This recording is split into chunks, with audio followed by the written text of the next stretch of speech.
Mes chers amis, bonsoir, Erev Tov. Voilà, comme tous les jeudis soirs, Baruch Hashem, on se retrouve pour découvrir des sujets fondamentaux de la Torah. Ce qu'on développe, c'est des Yesodot. Yesod, Achasidut, Veshoresh, Avoda. Yesod à Yesodot. On vient pas ici pour écouter un joli Dvar Torah. Moi, ça m'intéresse pas. On étudie ensemble, on découvre des fondements. Ensemble. Des fondements, ça veut dire que sans ça, notre vie est fragile. C'est ça un Yesod. Un Yesod, c'est une notion fondamentale. J'ai un problème avec l'autre téléphone. Voilà. C'est une notion fondamentale sans laquelle on ne peut pas vivre. Ce soir, nous allons voir un immense Yesod. C'est un plaisir de vous retrouver et d'étudier avec vous, de partager avec vous sur Yeshiva Zoom Sage Online. Nous dédions le Shiur pour la Refoua Shelema de tous les malades, pour la Géoula du Ham Israël, pour la Simcha de tout le monde. Dans la paracha de cette semaine, Parashat Vaera, dans ce livre fondamental qu'est le livre de Shemot, la Torah nous parle de la naissance du peuple d'Israël. Le Ham Israël est en train de naître. Il est en train de se forger. La Torah écrit l'histoire du Ham Israël qui n'est pas finie. Aujourd'hui, en 2026, 5786, l'histoire continue jusqu'à la venue du Mashiach et au-delà, avec la reconstruction du Beth Amikdash et tout ce que le Mashiach doit faire dans son programme. Et l'histoire continue dans le Olam Haba, dans le Olam des Neshamot, dans le Gan Eden, etc. Là, on est au point de départ depuis la semaine dernière par Parashat Shemot. La Torah écrit l'histoire du peuple d'Israël. Dans cette histoire fondamentale, il y a les 10 plaies. Les 10 plaies ont un double sens. Comprenons bien. Il y a le sens klali, général, l'objectif, la finalité de l'ensemble des 10 plaies. Vulgairement, c'est pour faire sortir les enfants d'Israël de l'Égypte. C'est pas tout à fait comme ça, mais il y a l'idée générale et il y a l'objectif individuel de chaque plaie. Puisque Akadosh Baruch Hu n'a pas envoyé 10 fois la même plaie, donc chaque plaie, on le développe.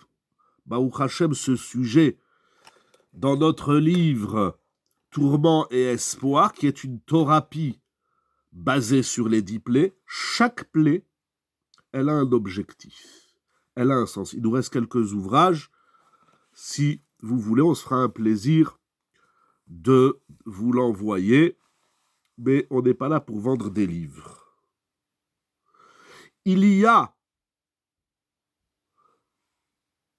l'objectif général des 10 plaies et il y a l'objectif particulier, individuel de chaque plaie. Merci pour le lien pour se fournir le livre Tourment et Espoir.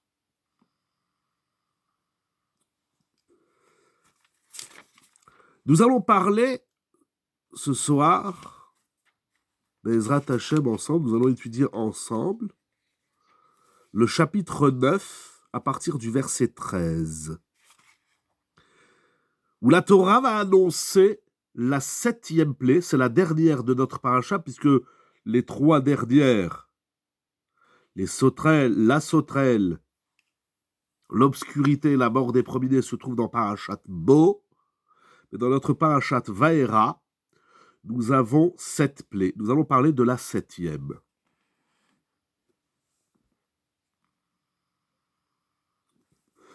Au chapitre 9, verset 13, jusqu'au verset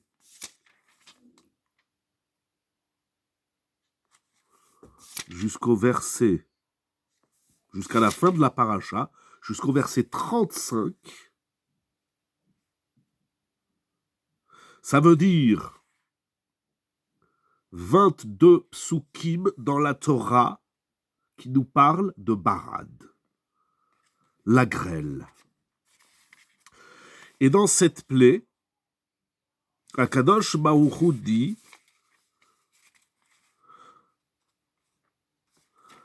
Ve'ulam ba'avur zot e'emalticha ba'avur arotcha et kochi. Hachem veut montrer à Paro, il lui dit, je veux te montrer ma force. Ou les ma'an saper shemi bechol haaretz. Et afin que tu racontes mon nom dans toute la terre.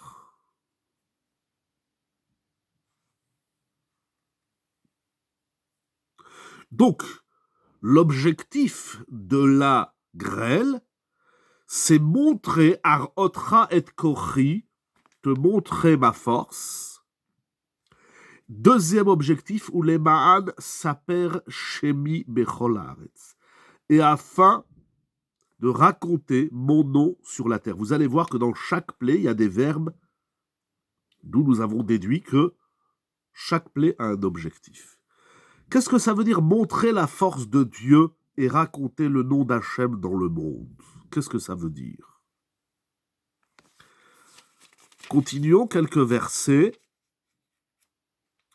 Moshe Rabbeinu va donc annoncer à Paro cette plaie et il lui dit, au verset 19, toujours chapitre 9, rassemble ton bétail et tout ce que tu as dans les champs, les humains, les animaux, tout ce qui se trouve dans les champs, c'est répété. Pardon. Tout ce qu'il y a dans les champs, humains et animaux, vous rentrez à la maison. Par contre, tout ce qui est dans les champs et qui ne rentre pas dans la maison, alors il sera frappé de la grêle et il mourra. Donc Moshe annonce, Akadosh Baruch Hu annonce via Moshe que la grêle c'est pour raconter le nom d'Hachem et voir la puissance d'Hachem. Qu'est-ce que ça veut dire ça? Et il le met en garde. Ne laisse rien à l'extérieur, parce que tout ce qui se trouvera à l'extérieur au moment de la grêle, il mourra. Versets 20 et 21, la Torah nous dit Hayare et dvar Hashem me'avde paro. Celui qui craint la parole de Dieu parmi les serviteurs de Paro, alors Enis et Avadav et Mikneu el Abatim. Il va protéger ses serviteurs et son bétail à l'intérieur. Va asher lo sam libo el dvar Hashem. Mais celui qui ne tient pas compte de la parole d'Hachem, il a tout abandonné dehors et tout va périr. Donc Moshe Rabbeinu, je vous mets en garde le pharaon, et la Torah nous présente 2 types de personnes. Celui qui craint la parole d'Hachem, alors il a pris au sérieux l'avertissement et il a protégé ses biens, ses sujets, ses esclaves, ses animaux. Et celui qui n'a pas littéralement mis sur son cœur la parole d'Hachem, il a tout laissé dehors.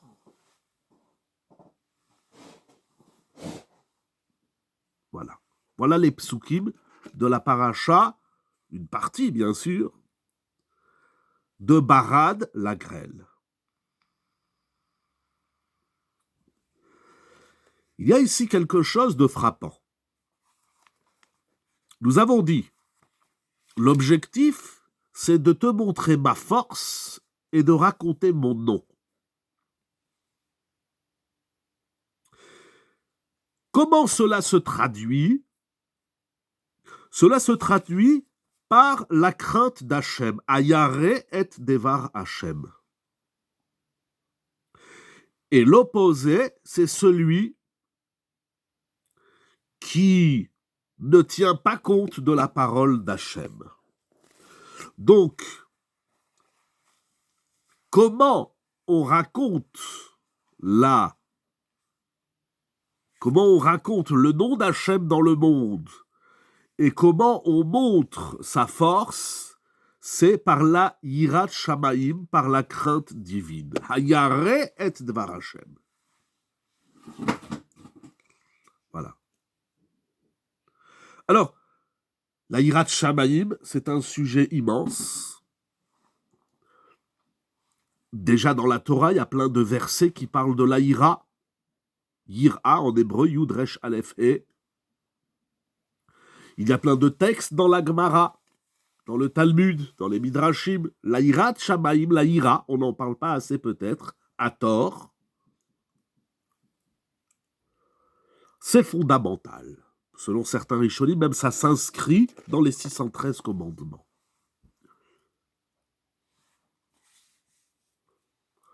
Et il y a quelque chose de frappant. Tout d'abord, excusez-moi, j'ai pas vu la question, si vous voulez bien la renvoyer avec plaisir. Comment, justement, c'est de ça qu'on va travailler. Comment on définit en simple la yirat shamaim? Je vais essayer de la définir en simple, mais nous allons voir justement. Qu'est-ce que la yirat shamaim? Voir la puissance d'Hachem, arotra et kochi, et raconter sa père Shemi Bechol Haaretz, se fait à travers la mida, la mitzvah, le concept de yira, de la crainte. Qu'est-ce que ça veut dire craindre Hachem? Le livre qui nous a grandement aidé à comprendre la yirat shamaim, c'est le Mesilat Yesharim, le Ramchal,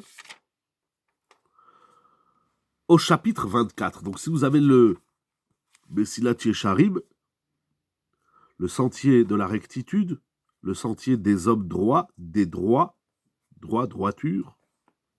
vous voyez le chapitre 24. Nous allons puiser quelques phrases, quelques mots dans le Mesilat Yesharim. Il y a d'autres livres, bien sûr, qui parlent de la yirat shamaim, mais tout le monde commence par le Mesilat Yesharim. Et d'ailleurs, la première question, le Mesilat Yesharim nous dit que la yirat shamaim, c'est un niveau de proximité avec Hachem qui vient après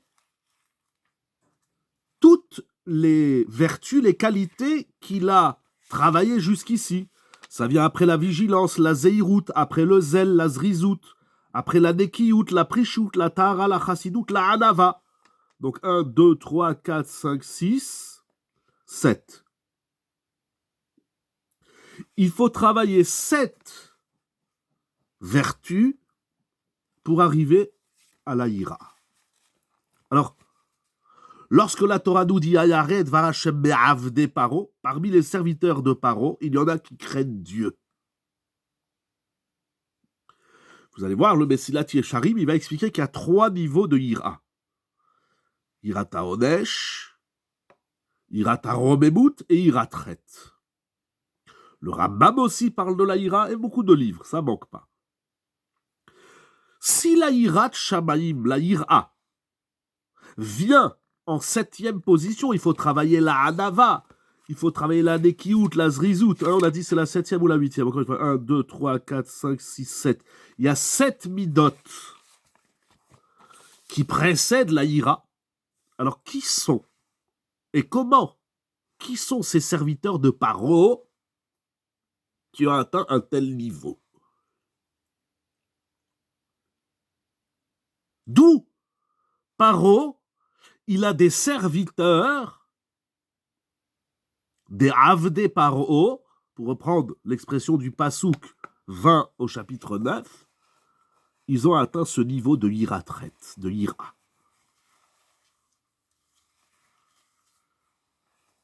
D'où ils ont eu cette ira. Mais ils ont, excusez-moi, pardon, j'ai pas eu le temps de lire Mechila, si vous les renvoyez.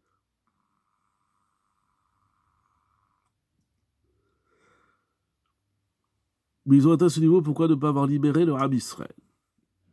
Très très bonne question. Très bonne question. On pourrait répondre simplement que c'est pas eux qui décident. Eux, c'est les Avadim. C'est Paro qui décide. C'est Paro le roi. Eux, c'est les Avadim. Très bonne question. En tout cas, ils ont eu suffisamment de hira pour se protéger. La Torah nous dit, et celui qui n'a pas tenu compte, on va traduire comme ça, l'osam libo.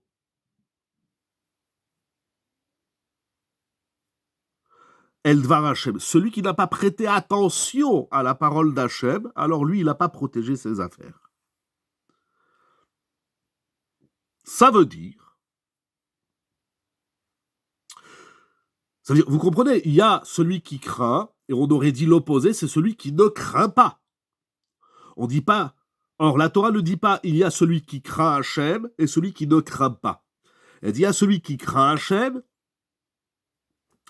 et celui qui ne prête pas attention à la parole d'Hachem. Ça veut dire que l'opposé de la yira, de la crainte, de la conscience de la parole d'Hachem, c'est la désinvolture. C'est celui, excusez-moi l'expression vulgaire, qui s'en fout de la parole d'Hachem. Il ne tient pas compte de la parole d'Hachem. C'est qui est écrit dans le Passouk. C'est pas moi qui dis ça. Si vous avez Shiurei Chumash de Rav Wolbe, il ramène cette déduction au nom du Imre Emet Rabbi Avram Mordechai de Gour, qui dit que nous voyons que l'opposé de la Yira, c'est la Simatlev. Si l'opposé de la crainte, c'est la désinvolture, ça veut dire que la Yira, c'est l'opposé, c'est la conscience, c'est prendre au sérieux. Akadosh Baruch Hu, il t'a dit quelque chose, certains ne tiennent pas compte, mais ne s'en foutent pas pour autant. Ils sont toujours... mais je ne comprends pas, excusez-moi, cher ami, ce que vous dites. Ils s'en foutent pas, mais ils tiennent pas compte. Ils s'en fichent pas, mais ils tiennent pas compte. Comment ça marche? Pardon, je prends la parole, Raph. C'est-à-dire que, en fait, dans la notion de s'en ficher, pour reprendre le terme, sans manquer de respect ici, il y a une forme de mépris ou de dédain. Or, on peut avoir des personnes qui sont, entre guillemets, pas sensibles, qui sont pas pour autant Yirei Shamaïm, sans être dans le mépris. Alors, on va essayer d'expliquer, de répondre. Très bonne question. Il y a dans le dédain, dans la désinvolture, plusieurs niveaux. Il y a celui qui dit « arrête, c'est de la religion ». Il y a celui qui dit « j'entends, je respecte ce que toi tu pratiques, que toi tu fais la Torah et mitzvot, mais moi non ». Mais ça, c'est aussi une forme de dédain, de négligence, de dire oui, lorsque la police, elle vous arrête, monsieur, vous avez grillé un feu rouge. Il y a celui qui dit, je m'en fous, j'ai rien à foutre, moi je grille les feux rouges. Il y a celui qui dit, oui, je sais. Bon, mais tu l'as quand même enfreint la règle. C'est aussi une forme de dédain, c'est peut-être pas un dédain, et encore, je sais pas qu'est-ce qui est pire. Vous savez, des fois, j'aime dire, des fois, on dit à quelqu'un, tu sais ce que tu fais, c'est pas bien. Il y a celui qui dit, ah bon, je savais pas. Ok. Il y a celui qui dit, je sais, mais je m'en fiche. Des fois, je dis à n'importe qui, il faut pas faire ça. Il dit, oui, je sais. Mais c'est quoi tu sais?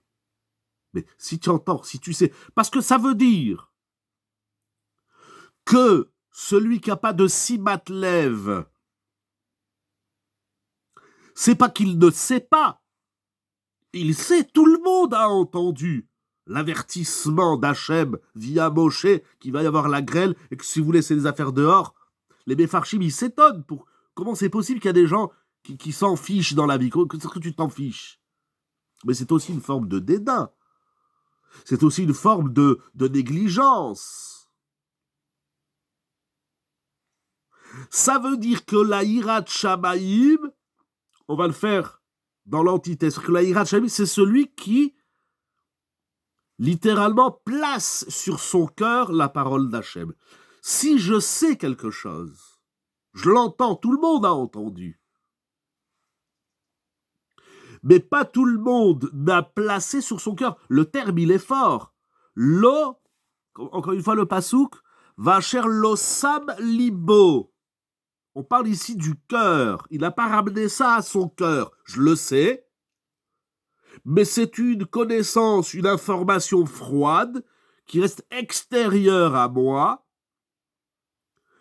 et je n'en tiens pas compte pour réagir, pour agir et réagir en vertu de ce que je sais. Ça, c'est l'Osamlev. L'Osamlev, c'est pas quelqu'un qui ne sait pas. Justement, la Torah, elle parle de ce genre de bonhomme que vous décrivez. Je sais, j'ai entendu. Tout le monde a entendu l'avertissement de se protéger de la grêle qui arrive. Il dit Ravolbé, c'est ça la ira. La ira, c'est qu'est-ce que tu fais de l'information qu'il y a dans ton cerveau. La ira, hi adam yassim lev. Nous allons voir c'est quoi la simat lev. C'est quoi cette qualité? Je traduis la conscience, mais c'est plus que ça, c'est imprégné, intégré, parce que on parle du cœur, donc de l'intériorité de l'être. Et Ravolbé dit quelque chose d'énorme. Celui qui ne fait pas ce travail, même s'il va voir des grands miracles, mais ces grands miracles ne vont rien laisser, aucune trace en l'être, en l'homme. Pour qu'un miracle nous transcende, parce qu'il y a eu des miracles ici, pour qu'un miracle nous transcende, il faut de la simatlev. Pourquoi Pardon, excusez-moi, j'ai pas eu le temps de lire. Si vous voulez renvoyer ou prendre le micro avec plaisir. Je laisse les yeux sur l'écran. Pourquoi c'est forcément le cœur? Je rends les trucs par logique car j'ai vu l'épée présente. Mais ça, c'est-à-dire savoir, c'est pas encore le lève. Parce que sinon, c'est exactement comme vous avez dit, je sais, j'ai même du respect. Oui, merci beaucoup, Todaraba. Donc, je sais, mais je reste extérieur à mon savoir. Je ne l'ai pas intégré, je ne l'ai pas imprégné, je ne l'ai pas intériorisé. Le lève, c'est la pnimiout. Il nous a appris le Sfatemet, le Maharal, Veod. Donc, tu vois, ils ont vu déjà 6 miracles, à part tous les miracles, mais déjà au moins 6. On est à la 7e plaie. Ils n'ont pas ramené les choses à leur cœur. C'est resté extérieur. C'est pas parce que nous trouvons une chose logique que c'est pour autant que nous allons la mettre en pratique. Il y a des gens, vous pouvez leur expliquer tout ce que vous voulez dans la Torah ou dans la vie. Oui, c'est vrai, c'est très logique. Il va faire le contraire. On est tous comme ça. La Torah, elle nous montre ici qu'il y a des hommes qui voient des grands miracles, mais ils restent les mêmes. C'est la désinvolture pure. C'est incroyable. Comment un homme, il peut voir des choses, même vivre des choses, sans les imprégner, sans les intégrer. Mais il y a aussi qui font logiquement, ce n'est pas non plus dans les cœurs. Exactement. Ici, il nous dit Ravolbé, vous avez raison. Si tu fais les choses parce que tu as compris, c'est très bien, mais ce n'est pas suffisant. Il faut les ramener aussi aux lèvres. Il faut les ramener au cœur. Nous allons voir jusqu'où ça va.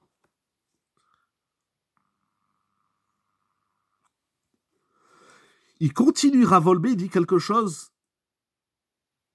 d'extraordinairement dramatique. Il ramène au nom de Rabbi Israël Salanter, le maître du Moussar. Il dit à ses élèves, Rabbi Israël Salanter, Il leur dit comme ça, Eneni yodea, je ne sais pas si j'ai réussi dans ma mission de transmettre la Torah. Parce que je vois que mes élèves ne prêtent pas attention, ne mettent pas du cœur dans ce que je leur enseigne. Et pourquoi c'est comme ça? Parce qu'à partir du moment où je vais mettre mon cœur, et pardon, mais je ne comprends pas bien que c'est fini avec le cœur. Nous allons voir c'est quoi le cœur. Non, c'est pas de l'entrain, c'est pas de l'amour, c'est quoi le cœur? Dans un premier temps, le cœur, alors on va le traduire ici à travers les mots de Rav Wolbe et de Rabbi Israël Salanter, mettre du cœur, ça veut dire que je réagis en vertu de ce que je sais. Il y a une harmonie entre l'esprit et l'action. Alors vous dites, il y a des gens qui trouvent des choses logiques et ils le font, et ils font ces choses. Mais il faut savoir, quand on fait quelque chose, c'est pas je l'ai fait une fois ou deux fois ou 1000 fois. La définition de faire, de l'action, c'est pas faire en continu. Je peux être assidu dans l'action. C'est pas ça. Faire, c'est en toutes circonstances. Lorsqu'on met du cœur, c'est que j'ai intégré, c'est que la chose, elle fait partie intégrante de mon être. Comme je respire, je mange, je bois, je dors. En toutes circonstances, que je sois de bonne humeur, de mauvaise humeur, qu'il fasse chaud ou qu'il fasse froid, que ça soit difficile ou compliqué, à partir du moment où j'ai imprégné, intégré, alors en toutes circonstances, je fais la chose. Je ne suis pas là pour faire du moussard, il y a toutes sortes de situations que nous utilisons pour nous dédouaner de nos devoirs, qu'ils soient des devoirs familiales, des devoirs, comme on dit aujourd'hui, religieux de Torah, des devoirs communautaires, des devoirs de la société, peu importe, toutes sortes. Regardez, il y a aujourd'hui, je lisais encore dans les médias, les médecins qui font la grève. Parce que notamment, on les laisse plus, c'est paradoxal, puisque cela devient mécanique. Alors attention, alors je vais préciser. Alors, on va essayer de préciser. Justement, c'est pas mécanique. C'est la différence entre le lève et le mécanique. Je vais expliquer. Alors, les médecins, ils font la grève parce qu'on leur prend la tête de est-ce qu'ils ont le droit de faire des arrêts maladie, etc. On sait très bien que c'est une grande blague derrière tout ça. Il y a des gros abus, etc., etc. Il y a un rave, j'ai oublié son nom. Il faudrait que j'apprenne les noms des rabbinim par cœur. C'est un rave qui était très, très, très malade. Il était rave d'une grande Keïla en Eretz Israël. Et puis, à la fin de sa vie, il était très malade. Mais il tenait une chose. Il dit, moi, je veux aller à la tfila tous les matins. Il était sur chaise roulante, il avait des soins. Il dit, vous m'amenez à la tfila le matin. Pourquoi? Parce que sinon les gens, ils vont dire, c'est Rav Wolbe qui raconte ça dans un sefer, j'ai oublié. Sinon les gens, ils vont dire, le Rav, il n'est pas venu. Mais le Rav, s'il n'est pas venu, il est malade. Le Rav, il devient un tiroutz pour pas faire la Torah et les mitzvot.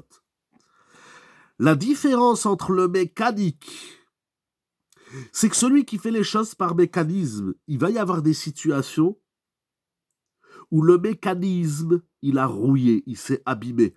Vous savez, les choses qu'on fait avec mécanisme, au bout d'un moment, on s'épuise. Et face à des situations d'épreuve ou de difficulté soit-elle, il va se trouver un tiroutz. C'est-à-dire un prétexte pour ne pas faire dire, bon, je suis un mécanisme, mais tantôt le mécanisme, il ne marche pas. Ça n'existe pas. Celui qui fait les choses parce qu'il les a intégrées, il n'y a pas de situation où les choses, il ne les fait pas. Ça n'existe pas. C'est impossible. Surtout qu'on parle de ira. Donc c'est dans mon rapport avec Hachem. Bon, aujourd'hui, Hachem, je te sens pas, alors je fais pas la prière. Comme il dit Rav Leuchter, l'homme, alors pourquoi la Torah envisage Tashtoumid? Comme il dit Rav Leuchter, je vais essayer de répondre à votre question. Il dit, quand t'es pas bien, t'es pas de bonne humeur, ça te dispense pas de faire la tfila. C'est vrai que quand tu n'es pas de bonne humeur, tu vas faire la tfila différemment que quand tu es de bonne humeur. Mais y a-t-il une situation où l'homme il peut dire là, je fais pas la tfila? Ça n'existe pas.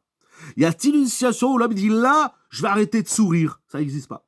Y a-t-il une situation où l'homme il a le droit de dire là, j'abandonne? Ça n'existe pas. La multiplication de l'action dans le temps n'est-elle pas un moyen d'intégrer l'action? C'est vrai aussi. Au début, c'est froid, c'est dans le cerveau. Après, c'est un mécanisme. Il ne faut pas négliger le mécanisme. Mais le mécanisme, on est au milieu, on est en tahalir, on est dans le cheminement pour acquérir la chose. Il ne faut pas s'arrêter au mécanisme. Mais la tfila, la réflexion ne peut se faire que dans la sérénité, pas dans le tourment de la sortie d'Égypte. C'est très important ce que vous dites, parce que c'est très important, vous allez voir pourquoi. Parce que le Sforno, mais il n'est pas ici, le Sforno. Attendez, je revois. Non, c'est pas le Sforno. Je vais rapporter par la suite. Eh bien, moi, en ce moment... Alors, attendez. Baruch Hashem, là, ça volcanise de questions. Question par question. Je n'ai pas oublié la question de Tachloumine, de M. Meyer, la question de Mme Tsipora. Après, je reviendrai à la question de Mme Rebecca. Question par question. Nous allons voir le Sforno qui va dire quelque chose. Rappelez-vous votre remarque qui est très importante. Mais dans un premier temps, on va aller voir le Sforno, mais pas sur cette paracha, un peu plus loin. Y a-t-il une situation dans la vie où on a le droit de dire « là, je ne suis pas en mesure de réfléchir ». Alors vous allez dire oui, des fois on n'est pas en mesure de réfléchir, de penser. Mais lorsqu'on n'est pas en mesure de penser, alors qu'est-ce qu'on fait? Alors soit on va le faire en mécanique, je vais le faire parce qu'il faut le faire. Soit je vais demander à quelqu'un d'autre de m'aider. Il ne faut surtout pas prendre des décisions et surtout pas agir, faire quelque chose lorsqu'on est dans une situation où on ne peut pas penser. Si je ne suis pas serein, je n'ai pas de Yishuva Da'at, je n'ai pas de Menuchat HaNefesh, je n'ai pas de Shalva, etc., alors je vais demander à quelqu'un d'autre de m'aider, ou je vais prendre le temps de réfléchir, de retrouver ma sérénité intellectuelle, mentale, physique, familiale, etc. Celui qui prend une décision dans une situation où il ne peut pas penser, ça s'appelle qu'il n'a pas de Yirat Shamayim. La Yirat Shamayim, elle nous permet de prendre la meilleure décision en toutes circonstances. Si je dis là, je ne peux pas penser, alors si tu ne peux pas penser, assis-toi sur ton canapé avec un thé, avec un café ou avec rien, va faire une sieste, ce que tu veux, va courir, mais ce n'est pas le moment d'agir. Si tu agis malgré ton absence de pensée, parce que absence de sérénité, alors là, ça s'appelle lo sam libo lidvar Hashem. Ça s'appelle qui s'en fout, qui s'en fiche, excusez-moi l'expression vulgaire, c'est exactement ça, le point qu'on veut toucher ce soir. C'est ça la désinvolture. Bon, là, je m'en fous, laissez-moi tranquille, laissez-moi faire ce que je veux. Non, si tu n'es pas capable de penser, parce que tu n'es pas serein, tu n'as pas à faire ce que tu veux. C'est faux, c'est dangereux. Tu es un être dangereux pour toi, pour la société, pour tout le monde. La prière de Tachloumine, pour répondre à la question avant de continuer, la réponse à la question de M. Meyer, je reviens à vous tout de suite, Madame Rebecca, ça veut dire, là, je ne peux pas penser. Tu ne peux pas penser, ne fais pas la tfila. D'abord, tu retrouves ta sérénité. D'abord, tu te calmes. On se calme. Mais ne pas penser, ça ne me dispense pas de faire la tfila. Ça va m'obliger à structurer ma tfila. Par exemple, dans la tfila, dans le chesed, etc. La prière de rattrapage, d'abord, elle n'est pas dite dans tous les cas. Il y a des cas où on ne peut pas rattraper. Et en simple, dans la halacha, on peut rattraper une prière qu'on a loupée seulement si on a eu un cas de force majeure, ce qu'on appelle Odès. Et un cas de force majeure, c'est-à-dire qu'il y a des circonstances extérieures à moi. C'est pas bon là, j'ai pas les nerfs de faire shacharit, je ferai 2 fois midra. Ça ne marche pas. C'est que celui qui va pour faire shacharit, et pour une raison ou pour une autre, il n'a pas pu, il a eu un cas de force majeure, c'est-à-dire qu'il y a eu une condition, une circonstance extérieure et indépendante de moi qui m'a empêché de faire la prière, alors je ferai 2 fois midra. Et enfin, je ne sais pas, Rebecca, Madame Rebecca, qu'est-ce que vous avez écrit tout à l'heure? Si vous voulez le réécrire ou prendre le micro avec plaisir, Baruch Ata Adonai Eloheinu Shakol Yamid Baro. Je continue, mais n'hésitez pas à écrire, je vais essayer d'avoir les yeux rivés sur l'écran. Il dit Rav Wolbe, il ramène au nom donc de Rabbi Israël Salanter, il dit alors si vous voulez écrire avec plaisir, il dit moi, et Rav Wolbe il dit, il n'y a rien de plus yiouchik, il dit clairement, Arbe Peadim Nofel ala yiouch. Rav Wolbe il dit, je tombe dans le désespoir quand je vois que je fais un chiour et que les gens ils s'en vont, voilà, on a écouté un chiour. C'est tout. C'est tout. Qu'est-ce que tu as été Colette? Qu'est-ce que tu as capté? Est-ce que tu as capté dans ton cerveau? Est-ce que ça va descendre jusqu'à ton cœur? C'est tout un travail, bien sûr. Est-ce que tu l'as intégré? Est-ce que dorénavant ta vie, ne serait-ce qu'un petit chouïa, elle va... Est-ce que tu as imprégné les choses au point de les mettre en pratique? Rav Wolbe, il est très virulent. Là, il parle à ses élèves, il est très virulent. Il dit, moi, je vais vous faire des shiurim, mais c'est Rav Wolbe. Morav et Rabotai, avançons.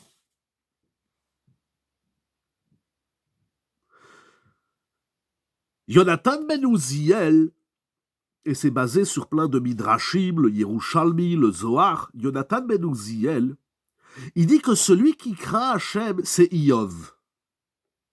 Et celui qui n'a pas pris sur son cœur, il n'a pas placé sur son cœur la parole d'Hachem, c'est Bil'am. Pourquoi Iyov et Bil'am? Ils expliquent les Mefarshim. Parce que Iyov et Bil'am, ils sont les conseillers de Paro. Comme c'est écrit dans Chazal, Paro, il avait 3 conseillers. Iyov, Bil'am, et qui est le 3e? Y a-t-il quelqu'un qui connaît la réponse? Qui est le 3e conseiller de Paro? Chazakuba Uchmadam Bokara, c'est Yitro. Paro Aracha, il a 3 conseillers. Shlosha Ayu Beota Etza. Lorsque Paro a décidé de porter atteinte à la vie des enfants d'Israël, Yitro, il s'est sauvé. Il va donner sa fille à Moshe Rabbeinu, il va donner des conseils à Moshe Rabbeinu. Il y a une paracha qui s'appelle Yitro. Yitro, c'est un grand personnage. Il s'est sauvé, il a dit « tu es fou ». Pardon, c'est un peu flippant. Est-il nécessaire de passer par le destin de Iyov pour pouvoir être Yereshamim? Non, je ne dis pas qu'il faut passer par le destin de Iyov. Pas ça du tout. Non, pas du tout. Nous avons un moyen d'atteindre la Hirat Shamayim. D'ailleurs, je ne sais pas, vous soulevez une question là dans ma tête. À quel moment Iyov il a souffert tel qu'il a souffert? Est-ce que c'est après l'histoire de Mitzraïm ou c'est avant? Je ne sais pas. Je crois que c'est bien plus tard. À ce moment-là, il n'avait pas encore eu toutes les épreuves. Nous avons un livre de Shlomo Ameler, Sof Davar Akol Nishma et Elokim Yera, Vet Mitzvotav Shemor, Kizé Kol Adam. Bien connu ce passouk de Shlomo Ameler. C'est comme ça qu'il finit son livre. Je ne sais plus si c'est Kohelet, c'est Michelet. Non, c'est Kohelet, il finit comme ça, Kohelet. Sof Davar et Elokim Yera. Vous étudiez Kohelet? Pas besoin de... Je ne suis pas en train de dire, Chasve Shalom, qu'il faut passer par des situations dramatiques et douloureuses qu'a traversé Iyov. Pas du tout. Étudier Kohelet. Si je n'ai pas un Kohelet là sous les yeux, il est là-bas dans la bibliothèque, mais je crois c'est le dernier passouk de Kohelet. Sauf d'avoir un Kolishma et Elokim Yera. Étudier Kohelet. Le premier, si je commence avec les références, on va pas finir. Bereshit, le premier mot de la Torah, tel qu'il est découpé dans les Midrashim, c'est Yareh Shabbat, c'est la Ira. Dans le mot Bereshit, vous allez trouver Yareh, Yud Resh Aleph. C'est le premier mot de la Torah. Ça veut dire que dans l'histoire d'Israël, à part Paro, il y a 3 personnages. On va sortir d'Égypte, c'est-à-dire qu'on va sortir de la description de certains de ces personnages. Et ce qui est très intéressant, c'est qu'on va dire sur ces 4 personnages, Paro, Iov, Bilham et Yitro, au final, il y en a 2 qui périssent, Bilham et Paro, et il y en a 2 qui finissent dans le positif, comme Iov et Yitro. Dans la vie, on doit choisir. Et ici, au moins entre Iov et Bilham, il y a celui qui craint et celui qui ne tient pas compte. Lorsque j'entends quelque chose, et nous allons voir jusqu'où ça va, lorsque j'entends quelque chose, mais je dis, voilà, je sais, j'ai appris, mais je ne m'évertue pas de l'intégrer. C'est tout un travail, il y a des livres entiers qui nous aident, notamment Ravolmé encore dans ses livres. Il parle du lève, il parle de toute la avoda de l'homme. D'ailleurs, nous allons citer une phrase de Ravolmé. Nous allons encore, à la fin de Ilchot Teshuvah, le Rambam dit que la Yirat Shamayim, c'est pour les naïfs. On ne sert pas Kadosh Baruch Hu par la crainte. Il ne dit pas ça, le Rambam. Vous me mettez un doute, mais il ne dit pas ça, le Rambam. Non. Prenez un Rambam. Pas ça.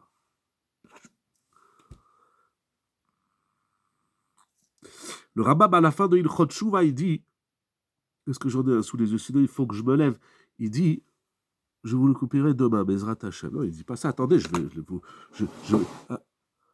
vais chercher oui. Moi aussi, je vais chercher le Rambam. Attendez, je vais chercher le Rambam. Une petite seconde, on va chercher le Rambam. Je suis là. Hein. Je prends juste le Rambam.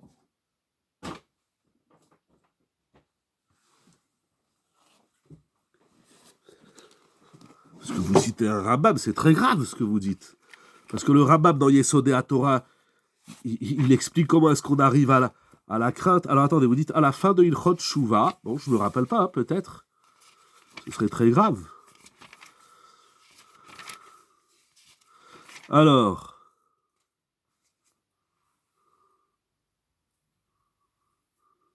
je ne vois pas où vous dites ça. Non. Attention. Pourquoi demain? Il est où, à moins que vous ne l'avez pas sous la main. Comment se fait-il alors que la Teshuvah Me'ava est super à se Ah. J'ai pas dit que le plus haut niveau, c'est la Ira. 10, 5. Oui, j'y suis. Mais il dit pas. D'abord, il dit pas que c'est pour les naïfs. Il dit que c'est pour les enfants, les femmes. Ah, très bien, Khazagwaou. Alors, question par question. On va expliquer. Il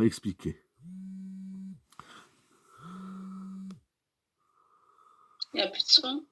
Allô. Oui, non, c'est juste parce qu'il y a eu un appel. Quand j'ai des appels. On n'entend pas.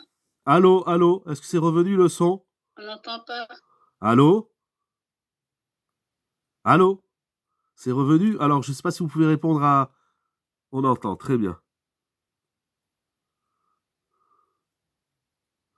Le Rambam, il dit pas que... Alors, attendez, question par question. Oui, la Hava Tachem, c'est encore autre chose, c'est encore un autre niveau. Encore la Hava, c'est... Alors, d'abord, le Rambam, il dit, on commence par là. Mais même là, dans le Rambam que vous citez, il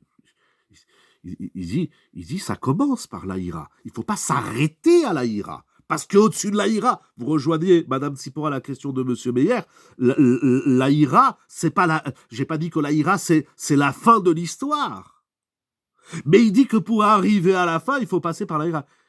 Il n'y a plus de son. Ah, on me dit que le son n'est pas là, mais le cœur est rattaché à la Ira. Excusez-moi, il y a du son ou il n'y a pas de son? Parce qu'il y en a qui disent qu'il n'y a pas de son. Il y a du son. Alors, bon, je ne sais pas si les gens... Il y a du son. Bon, ben très bien, s'il y a du son et de la Torah. Baruch Hashem. Kol Sasson. Mais le cœur est rattaché à la Ira. Je n'ai pas parlé de l'Ava. J'ai dit, avant la Ira, il y a 7 midot que Mesilat Yesharim énumère. Après la ira, il y en a d'autres. Il y a la hava, il y a la gdusha, il y a plein de niveaux. Je parle de la ira, j'ai pas dit que la ira, c'est le sommet de la avoda. Au contraire, le Rambam que vous rapportez, il dit on commence par la ira. Mais au contraire, les enfants, on va leur dire on commence, les enfants, Alvaï, il dit Rav Schwartz, Alvaï, qu'on est la ira des enfants, des femmes et des Améharetz. On leur apprend la ira. Il y a encore un autre chat sur le Rambam, mais c'est juste au moins pour répondre partiellement. On commence par la ira, jusqu'à ce qu'ils grandissent, et on va leur expliquer la hava. On est obligé de passer par la ira. Ok? Les 7 midot. Je le redis une dernière fois pour avancer, parce qu'on a à peine commencé le limoud. Pourtant, la ira, c'est le travail qu'Hachem... Oui, mais Hachem, il nous demande 613 mitzvot. Il nous demande la hava, il nous demande la ira. Tout, il nous demande, Hachem. Hachem ne nous a pas demandé une chose. Alors, la vigilance, le zèle, la propreté, l'ascète, la pureté, la piété et la modestie. Bon, c'est des mots en français qui veulent rien dire. Il faut étudier le Mesilat Yesharim. Bon, mais Rabotai, on avance. Essayons d'avancer un peu. Comprenez bien, je parle de la ira. Que d'ailleurs, dans la ira aussi, il y a plusieurs niveaux.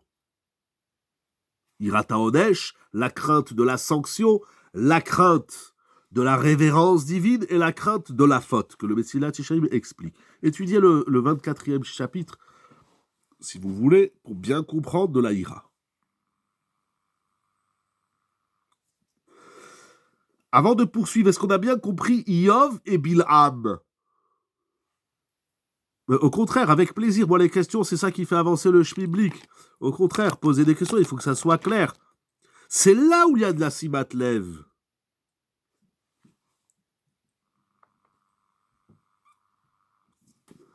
En d'autres termes, c'est pas je crois ou je crois pas au bon Dieu, je fais la Torah ou je fais pas la Torah. Ça s'arrête pas là. Il faut de la ira. Le début du travail, c'est la ira, si vous voulez, pour reprendre les mots du Rambam. Pour le Mesilat Yesharim, la ira, on est déjà presque à la fin du travail. Il y a plusieurs chitotes, peut-être, il y a plusieurs niveaux, en tout cas, c'est clair dans la ira. Parce que vous avez cité le Rambam, juste une dernière référence. Le Rambam lui-même, il écrit dans Ilchot Yesodei HaTorah, je ne sais pas si vous l'avez, en français, en hébreu. Voilà, il écrit au 2e chapitre de Yesodei HaTorah, Akel anichmad ve'anora ze mitzvah le'ahavo ou le'ira mimenu. Le Rambam dit c'est une mitzvah d'aimer Hachem et c'est une mitzvah de le craindre. Donc c'est pas que pour les naïfs, les idiots, la ira. C'est une mitzvah que tout le monde doit passer par cette mitzvah. Et le Rambam, il va expliquer dans Yesodei HaTorah. Moraï ve Rabotai. Comment écrivez-vous la ira en hébreu? Yud, Resh, Aleph, He. 4 lettres. Yud, Resh, Aleph, He. Yira. Ok.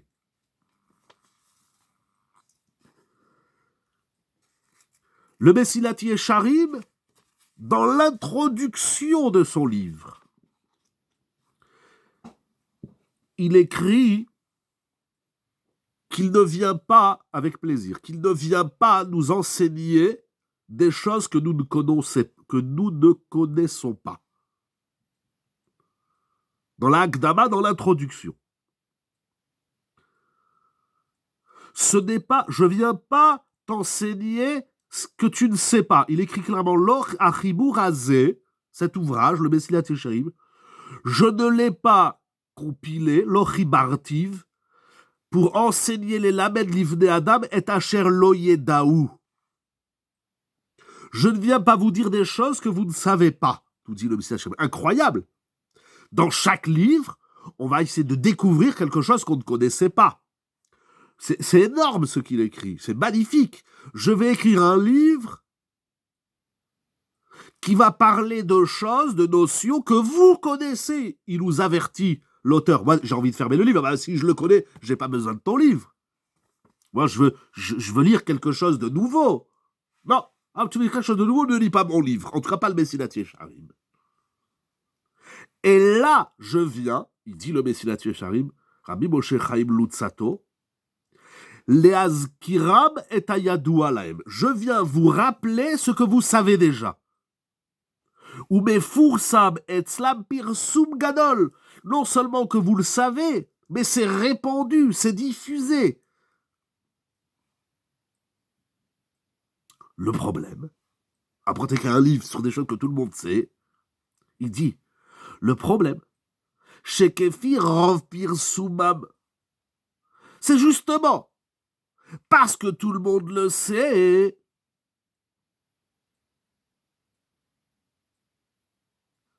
que on tombe dans la désinvolture, on tombe dans le je m'en fiche. Et il dit,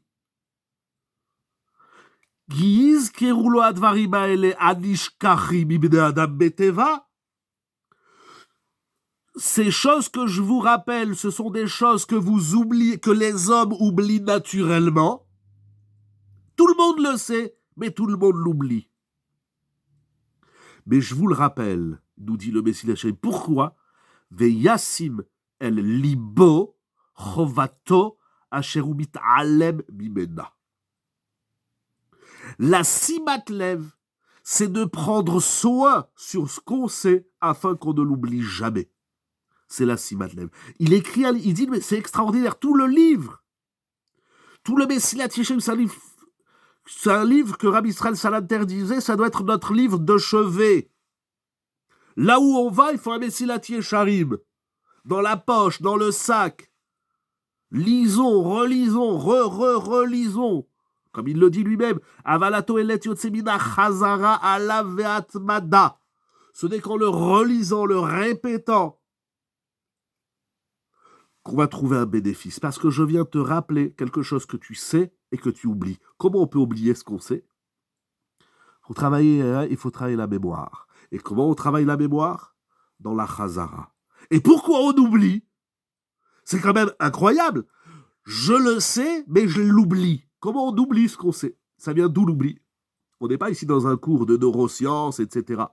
Dans la Torah, chez le Ramchal, pourquoi tu oublies ? Mais tu le sais. On te l'a répété depuis que tu es né, depuis Yetziat Mitzrayim. Alors pourquoi ? La Regishout, c'est encore autre chose, la Regishout. Ou en tout cas la Regishout, en français pour traduire à peu près pour tout le monde, la sensibilité, l'émotivité. Comment on peut oublier ce qu'on sait ? D'ailleurs, quand quelqu'un te dit « Ah oui, je le savais ». Ah oui, des fois on dit « Ah, je le savais ». T'as oublié. Pourquoi t'as oublié ? Si tu sais pourquoi tu oublies. Comment on oublie les choses ? Vous savez pourquoi on les oublie ? Il dit le Ramchal, parce que tu n'as pas été sablibo, parce que tu n'as pas mis ton cœur sur la chose. Alors tu le sais, mais c'est pas traversé dans ton cœur, c'est pas pénétré dans ton lèvre. Tout le Messilat Yesharim, c'est pour ne jamais oublier ce qu'on sait. L'oubli est volontaire. Je dirais pas tout à fait que l'oubli est volontaire. Il y a de ça, c'est vrai. On oublie car ça ne nous intéresse pas. Je crois qu'il y a des choses qu'on oublie, même si ça nous intéresse peut-être pas assez. N'allons pas trop aux extrêmes. Ça m'intéresse, mais pas trop. Ou ça m'intéresse. Ravolbe, il dit ça sur ses chiours. Il dit, je fais des chiourim, mais je vois vous restez toujours les mêmes. C'est pas normal. Pourtant, c'est intéressant. Baruch Hashem, j'ai eu la chance d'écouter Ravolbe en direct pendant 1 an. Il y a de ça 35 ans à peu près, 37 ans. Il y a 37 ans à peu près. J'ai eu la chance de l'écouter pendant 1 an. Une fois par semaine dans son chiour. Il dit, je vous parle et... Bon, vous avez entendu des grands... Mais comment se fait-il que d'autres choses prennent la place, vous intéressent plus et prennent cette place ? Ah, une des choses, justement, qui dit Ravolbe là dans Shiurei Chumash, c'est parce que prendre les choses à cœur, c'est Mechayev, ça engage. Et l'homme, il n'aime pas s'engager. L'homme, il aime faire les choses que quand il les ressent, que s'il veut, que si ça l'intéresse, que s'il peut, que s'il fait beau et qu'il n'y a rien à faire, alors il va à la prière ou il va faire une mitzvah. Parce qu'à partir du moment où la chose, elle fait partie de moi, je ne peux plus m'en défaire. Si je peux... Et ça, l'homme, il n'aime pas s'engager. On n'aime pas l'engagement. On n'aime pas. On n'aime pas. On ne supporte pas l'engagement. Or ça, c'est Be'arotra et Kochi. Ou le saper et chemi. Mais l'homme, il n'aime pas l'engagement. L'homme, il n'aime pas l'engagement. Regardez, les couples, l'éducation, la parnassa, tout, la Torah, l'homme n'aime pas l'engagement. Donc il entend, c'est très intéressant, c'est intellectuel, c'est magnifique. J'ai rien à redire, mais à partir du moment où je dois prendre cette information et je vais faire un avec cette information, ça, il y a un refus conscient ou inconscient. Dans ce cas, il faut se mettre dans une dynamique globale. Pourquoi alors l'Égypte, c'est pas super comme dynamique? Parce que l'Égypte, c'est l'anti-dynamique. Et c'est dans l'anti, c'est dans le rocher, comme il dit Rabbeinu Yonah, c'est dans l'anti, c'est l'antithèse. C'est là où il n'y a pas de dynamique qu'on a développé la dynamique du Ham Israël. Et le premier qui a compris ça, ce qui est incroyable, c'est Iyov. Il a compris ça. Mais vous savez, je voudrais terminer avec 2 points, toujours dans cette sougya extraordinaire qu'on ne fait que commencer. Hein. On a à peine effleuré la sougya. Tout d'abord, les Juifs ont inventé la résistance. La résistance. Ça, je suis désolé, Mechila, ça ne résonne pas dans ma tête. J'ai pas bien compris ce que vous dites. Enfin, j'ai rien compris, excusez-moi, Mechila. Et donc... Non, pardon, Oui. Ce que je veux dire, c'est qu'en fait, le principe de la résistance, c'est-à-dire une forme de résistance, de pas se laisser emporter par une dynamique globale si elle va pas dans le bon sens, en fait. Ah. Oui, et comment ça rentre ça dans la Simatlev? Je dirais résilience. Ah, il y a Madame Rebecca qui dit la résilience. Mettez-vous d'accord, la résistance. On n'est pas aux chiffres et aux lettres. La résilience ou la résistance. Mais comment vous intégrez ça dans la... Quel est le rapport avec la Simatlev? C'est que, en fait, ce que vous nous dites, si je comprends bien, c'est qu'en fait, quand bien même le peuple juif n'est pas dans un contexte forcément propice en termes de dynamique globale, oui. sa capacité à résister à ça et à donne justement un contexte qui permet de développer la Simatlev de la manière dont c'est attendu, si j'ai bien compris. Exact. C'est à l'intérieur de l'absence de dynamique, surtout que Paro, il est Mitzraïm, il est étroit. C'est là où les bénis d'Israël, ils vont développer la Yetzia. C'est parce qu'on est dans un endroit où il n'y a pas de dynamique à développer encore, qu'on a développé cette dynamique. Et le premier qui a compris ça, c'est Iyov. C'est incroyable. D'ailleurs, il y a un passouk, mais je ne sais pas si je l'ai sous les yeux. Où est-ce qu'il est le passouk de Iyov? Non, je ne l'ai pas dans ce Chumash. Ah oui, chez Neymar Boyar Elohim, oui. Dans le Pirouche Yonatan, il ramène Iyov, chapitre 1, verset 1. Moraï Verabotaï. Après, est-ce un cadeau d'Hachem à Paro, Léakshot et Limo? Est-ce que c'est un cadeau? Est-ce un cadeau? De Rashi, c'est plutôt Mashmak, c'est une punition. Du Rambam aussi. Hachem et Isha, est-ce que c'est un cadeau? Est-ce que c'est un cadeau? Mais je crois que le Malbim, il va un peu dans ce sens, parce que le Malbim, il dit que Hachem, il a endurci son cœur. C'est ça qui aurait permis à Paro de rebondir. Mais c'est intéressant, je retiens, je ne sais pas si c'est ce que vous voulez dire. Ce que vous voulez dire, c'est que Iksha et Libo, est-ce que c'est en opposition à Yassim Libo? Et c'est un contexte favorable à Paro, afin que dans la Simatlev, telle qu'on est en train de la décrire, c'est un cadeau, puisqu'en fait, Akadosh Baruch Hu crée un contexte à Paro, dans lequel s'il réussit à surmonter ça et à libérer les Juifs, il est Samlev sur la Yirat Shamayim, pour le coup. C'est vrai, c'est très intéressant, je ne sais pas, je vais réfléchir, je vais noter ce que vous dites, c'est très intéressant. Mais parce que ici, donc on parle de Iyov et de Bilham, et on voit pas, enfin j'ai pas en tête, on voit pas que chez Paro, il va rebondir. Bon, peut-être qu'il a loupé le cadeau. Bon, très intéressant. Très important même ce que vous dites. Ravolbe. Je voudrais terminer avec 2 choses. Tout d'abord, une phrase de Ravolbe. Si vous avez à l'échour Chelekbet,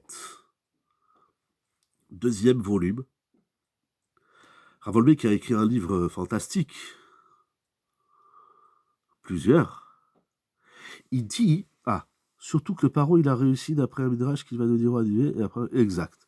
Oui, mais il faut faire attention avec ce midrash, c'est vrai, c'est écrit comme ça dans Pirkei des Rabbi Eliezer, je n'ai pas le chapitre en tête, mais il va tenir que 3 mois.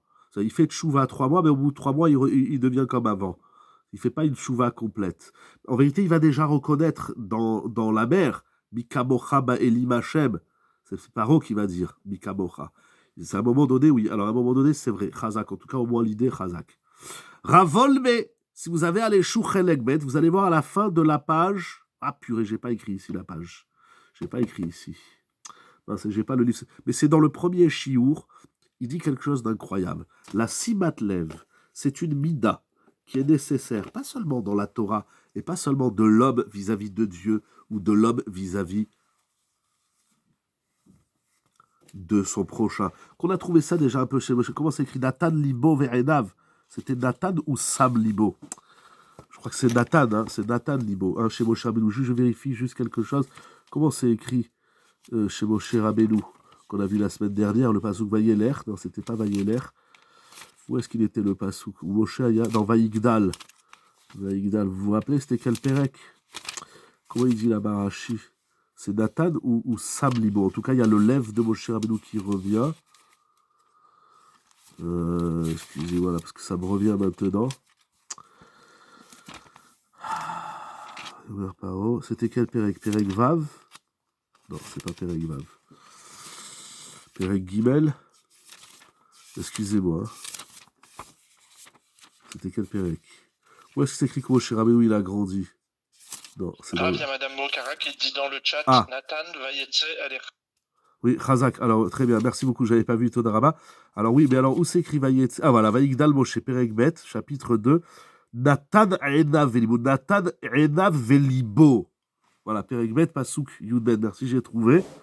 Nathan Enav Velibo. Non, Pasouk Yudalef, pardon. Chapitre 2, verset 11. On a chez Moshe Rabbeinu, ça veut dire que la Simatlev, c'est une mida qu'on a besoin de soi vis-à-vis d'Hachem, comme nous avons vu à travers tous ces Mefarshim. C'est une mida qu'on a besoin vis-à-vis de l'autre. Il y a des hommes qui n'ont pas de Simatlev. Ils font preuve de désinvolture vis-à-vis de leur épouse. Il y a des femmes qui s'en foutent de leur mari. Il y en a, c'est dans le Chidour. C'est Banadam la Chavero. Ravolbi dit quelque chose d'incroyable.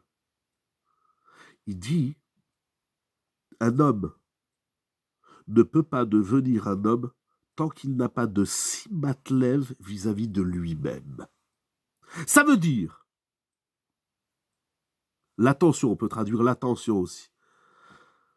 Ça veut dire que cette mida-là que tu dois avoir vis-à-vis d'Hachem, de la parole de Dieu, de la Torah des mitzvot, c'est-à-dire que cette mida de la simatlev que tu dois avoir, comment gérer la phase d'implantation, de mise en place? On va essayer de répondre. Je dis d'abord qu'est-ce qu'il dit Ravolbe. Vous allez voir la fin du premier chiour de Aleshou Chenegmet. Si quelqu'un là, moi je l'ai à la yeshiva, il faudrait que j'en ai à la maison aussi, Blideder. On va s'en débrouiller. Hein. C'est-à-dire qu'à partir du moment où tu prends conscience, tu portes ta conscience sur toi-même, c'est là que tu vas commencer à devenir un homme. C'est-à-dire que la simatlev, elle commence de l'homme vis-à-vis de lui-même. Et il dit que tout son livre, Ravolbe, il écrit que tout son livre, c'est pour apprendre à l'homme à avoir de la simatlev vis-à-vis de lui-même. C'est extraordinaire. Le Messie, là, il dit, moi, je vais t'écrire un livre pour que tu aies de la simatlev dans ton rapport à toutes ces midotes, à toute ta avodat Hashem. Ravolbe, il dit, moi, je t'écris un livre pour que tu aies de la simatlev vis-à-vis de toi-même. Dans les mots d'aujourd'hui, est-ce qu'on est à l'écoute de soi? On nous fait croire que oui. Le monde moderne nous fait croire qu'il faut être à l'écoute de soi. Mais l'écoute de soi, ce n'est pas que l'écoute de son corps, qui a toute son importance. Dormir, manger, etc. Mais est-ce que tu as l'écoute? C'est-à-dire, est-ce que ton toi-même, tu l'écoutes? Je lisais un sefer dernièrement, où je ne me rappelle plus, je lisais un sefer qui dit, est-ce qu'on est à l'écoute de notre neshama? Est-ce qu'on y porte attention? Est-ce qu'on met de la conscience? Et est-ce qu'on met de l'intériorité? Est-ce qu'on intériorise notre propre être? Ravolbe dit, tout le travail, ça commence, et c'est comme ça qu'il commence son livre, c'est avoir de la simatlev vis-à-vis de soi-même. Et Moraï Rabotai, Vous savez, quand j'ai préparé le chiour, avant de terminer, comment vous dites, comment vous avez demandé, monsieur Meyer, c'est quoi la mise en place? Oui, très bien. C'est-à-dire qu'en fait, l'implémentation, c'est-à-dire qu'à partir du moment où on met en place quelque chose, enfin, en tout cas, je parle pour moi ici, c'est jamais parfait tout de suite, quoi. Ah non, j'ai pas dit. Mais vous savez, comme j'ai appris chez Ravolbé et chez ses élèves, prenons 5 minutes par jour, pas plus. Entre 4 et 5 minutes. Aujourd'hui, c'est pas qu'aujourd'hui, tout le temps, d'abord, on fait... C'est-à-dire, si vous voulez, pour vous répondre en un mot, le Messilat Secharim va le dire, il faut développer une qualité. Ah oui, j'ai pas oublié la question de Madame Tsipora, ça me revient. On va finir avec ça. Alors attendez, parce que je vais chercher un livre, parce que sinon je vais oublier. Excusez-moi, je prends un livre. Aïe, aïe, aïe, aïe, aïe, aïe, aïe, aïe. Ah, c'est pas le bon. Parce que sinon je vais oublier la question de Madame Tsipora. Je voudrais vous montrer quelque chose. Et ça va répondre à ça. Le Messilat Yesharim dit il faut de la hitbonenout, c'est-à-dire après, il faut de la savlanout en version. Il faut plein de midot, mais il faut de la hitbonenout. L'implantation de la simanelle, prenez 5 minutes par jour, mais vraiment pas plus. Je vous disais aujourd'hui, on fait beaucoup de choses à la fois. On s'évade, on est dans l'évasion de soi. Que ce soit par le travail, que ce soit par les loisirs, que ce soit par tout ce qu'on fait, par le sommeil. Mais prenons un peu de temps pour mettre de la simat lev dans ce qu'on fait, dans ce qu'on lit. Mais comment on peut se lever de table et se dire, est-ce que j'ai fait Birkat Amazon ou pas? Mais tu viens de le faire. Comment on peut se demander si on a fait Sheakol avant de boire un thé? Mais le Sheakol, évidemment, moi, j'ai fait Sheakol ou j'ai pas fait Sheakol? Mais que ça soit comme ça aussi de l'homme vis-à-vis d'autrui. Nathan Libo. Moshe Rabbeinu, il avait cette mida. Et comment entendre des signaux qui ne sont même pas définis et propres à chacun? Non, au contraire, il faut être à l'écoute des signaux. Au contraire, ils sont propres à chacun. Il y a des signaux généraux. Ce qui se passe aujourd'hui dans le monde, c'est général. Que ce soit en Eretz Israël, que ce soit l'Iran, que ce soit le 7 octobre. Il y a des millions de choses qui se passent aujourd'hui. Mais même dans la vie de chacun. Ce qui se passe dans le monde, on ne peut pas rester insensible. Et on ne peut pas clamer tout haut et tout fort. Oui, voilà, les Juifs, on est plus forts que tout le monde. Que ça soit vrai, que ça soit faux, c'est pas le sujet. Mais c'est tout ce que ça résonne en nous. Il y a rien. Voilà, j'ai envie de traduire. Laissons la désinvolture et la conscience. J'ai envie de traduire Simat Lev par la résonance. Combien ça résonne en moi, pour moi. Après voir ce que je vais offrir aux autres et au monde. Mais on fait des choses, il n'y a pas de résonance. C'est vide. Quelle est l'amida? Alors tout à l'heure, vous avez posé une question, Madame Tsipora, mais je voudrais vous faire un cadeau, très chers amis. Le moi écho, l'écho du moi, voilà, c'est bien comme ça. La résonance de l'être, la résonance. Voilà, il n'y a pas d'écho, c'est vide.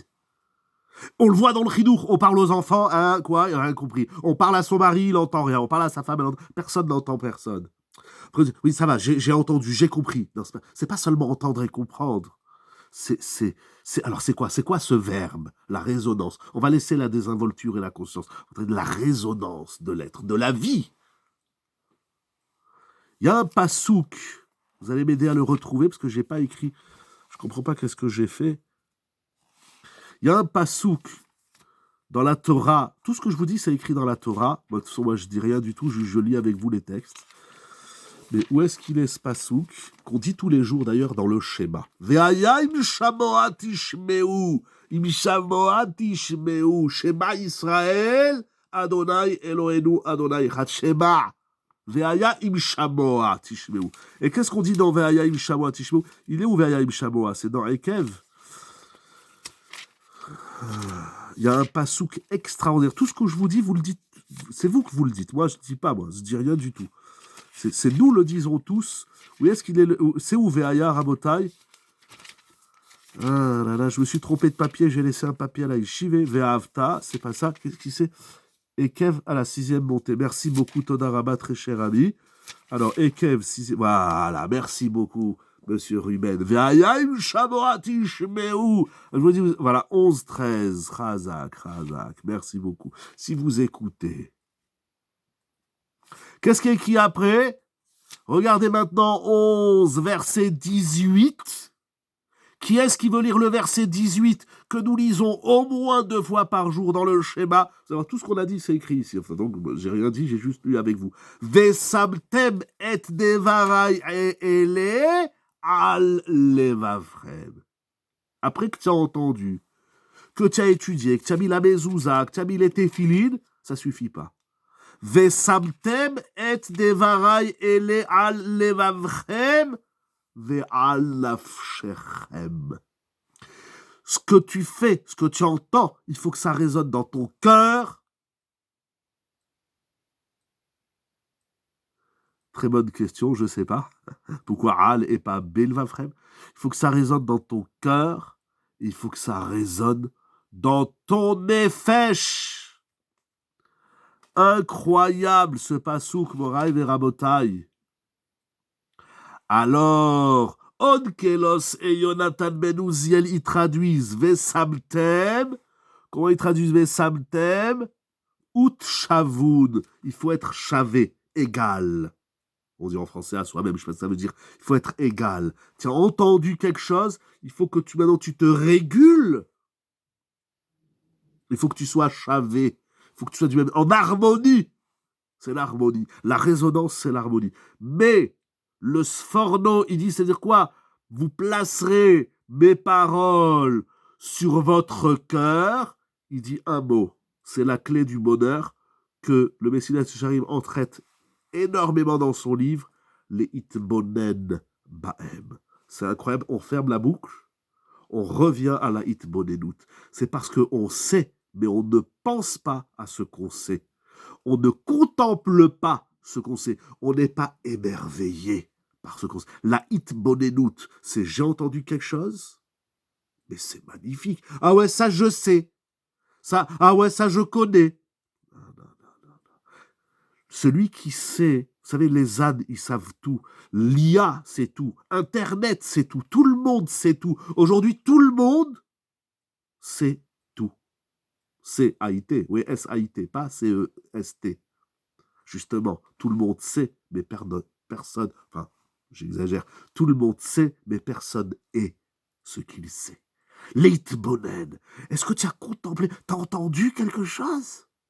Si c'est ce soir dans le chiour, ou si c'est ce que tu as entendu, je sais. Quoi tu sais?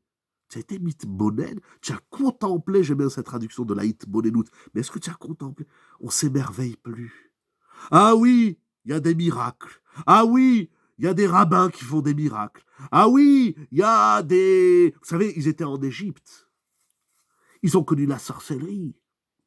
Mais les Israéliens, ils ont dit, là, il est en train de se passer quelque chose qu'on n'a jamais connu, la Hitbonenut. Veitbonenu, il a dit David Amelech, il parle aussi de la Hitbonenut, à la fin du psaume 107, je crois. Veitbonenu, on le dit à Rosh Chodesh. C'est quel psaume? C'est le 107, je crois, Kouvzaïd ou Kouvvav.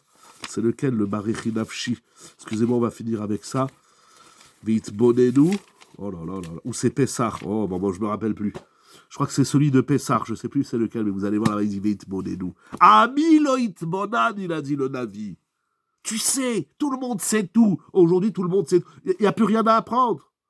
Il y a des milliers, Baruch Hashem, de rabbanim, de rabbaniyot, même des jeunes gens qui font des shiurim sur Internet, sur TikTok, sur Instagram, sur YouTube. Aujourd'hui, la Torah, elle est de partout. Baruch Hashem, je ne me plains pas. Est-ce que les 4-5e ne sont pas sortis, n'ont pas fait? Exactement. Ils n'ont pas fait. Ils ont entendu, oui, on va sortir d'Égypte. Ça résonne plus. Ça résonne plus. On dit des choses sur Zoom, merci beaucoup. J'allais m'oublier. Nous oublier. Merci sur Zoom. Zoom, gali, Zoom. Ça, j'aime Zoom. Bon, Rabotai, c'est ce que je voulais étudier avec vous, partager avec vous ces textes fabuleux de la paracha de Ravolbe dans Shiurei Chumash, du Ramchal. On est passé par le Rambam très vite, c'est vrai. Alors certains Égyptiens, d'après Yonatan Ben Uziel, il n'y a que Iyov. Mais il y a des gens qui ne sont pas bêtes, même chez les Goïms. Mais vous savez que les Égyptiens, bien sûr qu'il y en a qui ont ça dans la cervelle. Parce qu'à un moment donné, ils vont dire à Paro, mais renvoyons les Bnei Israël. J'ai plus les psukim, mais ils vont lui dire, ils ont vu. Hein, comment c'est écrit dans la paracha? C'est écrit, ils ont vu. Là. Mais même Paro, le Erev Rav, qu'est-ce qu'il a le Erev Rav? Hachem, il dit clairement 1000 fois, Veyadéou Mitzrayim. Hachem, il veut que les Égyptiens, ils se bougent. Comme il a dit notre cher ami Meyer tout à l'heure, c'est un cadeau qu'il leur fait. Ces idiots, ils ont refusé ce cadeau. Mais à un moment donné, ils vont lui dire qu'ils ont vu, hein, vous verrez dans les psukim, j'ai pas tous les psukim de la paracha en tête, parce qu'ils ont vu. Mais il y a un Trazaka, les goïms, ils ont vu. Qu'est-ce qu'on fait avec ce qu'on voit? Qu'est-ce qu'on fait? Voilà, Morav et Rabotai, c'est vrai, ça, comment se fait que le Erev Rav a pu sortir? Parce que le Erev Rav, il a senti quelque chose. Mais lui aussi, il s'est arrêté au milieu, c'est pour ça qu'après, il y a des catastrophes. Bon, Rabotage, je ne veux pas vous retenir davantage, il est déjà très tard. On a là, c'est le Ika, voilà, réfléchissons, prenons 5 minutes par jour pour faire cette avoda, celui qui veut, voilà, moi, j'ai partagé avec vous les textes que j'ai lus fabuleux, que ce soit sur nous. L'Itbonen vient de l'Itbonen, pas l'Itboded. J'ai un peu le débouché, l'Itbonen, l'Itbodedout, c'est encore autre chose. L'itbonen, la itbonenout, le chidouche, l'émerveillement, voilà, l'émerveillement de la vie. Mais qu'est-ce qui nous émerveille aujourd'hui? L'émerveillement. Mais chaque fois qu'on fait la tfila, mais ça doit être comme la première fois de notre vie, etc., que ce soit la tfila, le chesed, le couple, les enfants, l'émerveillement. Quand tu rentres chez toi, tu vois ta femme, fais comme si c'est la première fois de ta vie que tu l'as rencontrée. Quand tu vois ton mari, fais-lui à manger comme si c'est la première fois que tu lui as fait à manger, etc. Il n'y a plus rien qui nous bouge, j'ai pris des merveilles, il n'y a plus rien. C'est ça que je me fais des choses dans le ciel, que je me fais des choses. Waouh! Ah, là, on commence à se bouger. Voilà, mais c'est pas là pour faire du moussard. Bon, elle verra vos tailles. Kakadosh Baruch Hu. C'est ça la cibra, les gens ils ont plus goût à la vie, ouais, la vie parce qu'elle est morose, la vie c'est toujours pareil. Mais c'est pas grave si c'est toujours pareil. On n'a pas besoin de faire quelque chose d'exceptionnel. Rendons les choses exceptionnelles, rendons l'exceptionnel aux choses. Bon, Rabotai, je vous dis Shabbat Shalom et voir dans la joie, la santé, le sourire, des cascades de brachot, de Yeshuot, de Niflaot, pour nous, pour tout Israël. Un grand merci, Rabbi Onatan, un grand merci, Madame Bokara. Shabbat Shalom Umevorach, dans toutes les milliards de brachot, des océans, des cascades, cascades avec un S, pas une cascade. Merci à vous, mesdames, messieurs, Todaraba, et pour la gloire d'Akadosh Baruch Hu, Yeshiva Zoom, c'est online avec le sourire. Shabbat Shalom. Kol Tuv.